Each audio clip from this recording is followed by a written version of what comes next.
अस्सलाम वालेकुम व्यूअर्स। आज हम बच्चों की फेवरेट पैनकेक की रेसिपी बना रहे हैं। अगर आपको मेरी वीडियो अच्छी लगे तो प्लीज़ चैनल को सब्सक्राइब, वीडियो को लाइक और शेयर ज़रूर कीजिएगा और प्लीज़ वीडियो को लास्ट तक जरूर देखिएगा। तो आइए रेसिपी स्टार्ट करते हैं। तो सबसे पहले हम ड्राई इंग्रेडिएंट्स को छान लेते हैं। उसके लिए एक बोल लें, 1 कप मैदा, 2 टेबलस्पून मिल्क पाउडर, आप किसी भी कंपनी का ले सकते हैं, 1 टीस्पून बेकिंग पाउडर, और अब इसको छान लें।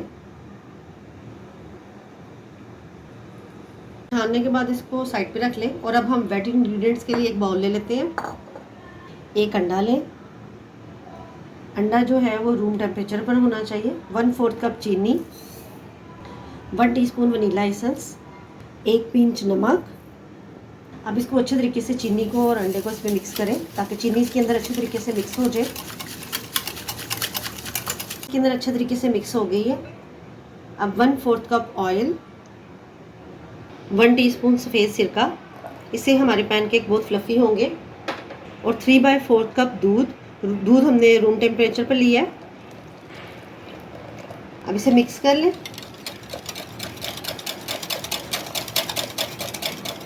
और जो ड्राई इंग्रेडिएंट्स हमने छान के रखा था वो इसके अंदर आहिस्ता आहिस्ता डालते जाएं और इसे मिक्स करते जाएं।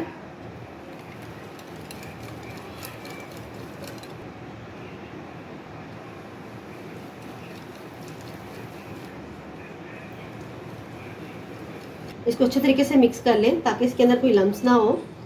जब ये मिक्स हो जाए, इसका जो उनसे कंसिस्टेंसी देखें कि इस तरह इसकी रिबन की तरह होनी चाहिए।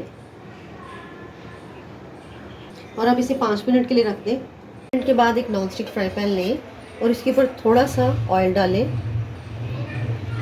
और आप कोई टिश्यू लें, उसके साथ ये ऑयल हर तरफ फैला दें और उसको साफ़ कर दें।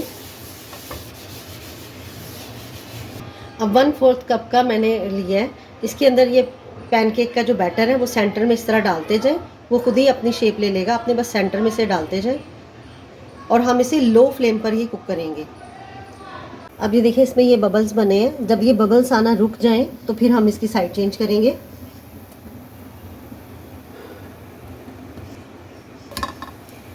माशाल्लाह ये देखें कितना अच्छा कलर आ गया। अब इसी तरह इसको दूसरी साइड से 1 से 2 मिनट, 1.5 मिनट तक बस हम इसे कुक करेंगे। निकाल लेते हैं और बाकी हम तैयार कर लेते हैं। जब हम दूसरी दफ़ा डालेंगे तो हमें फ्राई पैन के ऊपर दोबारा ऑयल डालने की ज़रूरत नहीं पड़ेगी, बस ऐसे ही इसको डाल देंगे। तो इस तरह हम सारे तैयार कर लेते हैं। अगर आपको मेरी वीडियो अच्छी लगे तो प्लीज़ चैनल को सब्सक्राइब, वीडियो को लाइक और शेयर ज़रूर कीजिएगा। अपना ढेर सारा ख्याल रखिएगा और मुझे दुआ में याद रखिएगा। अल्लाह हाफिज़।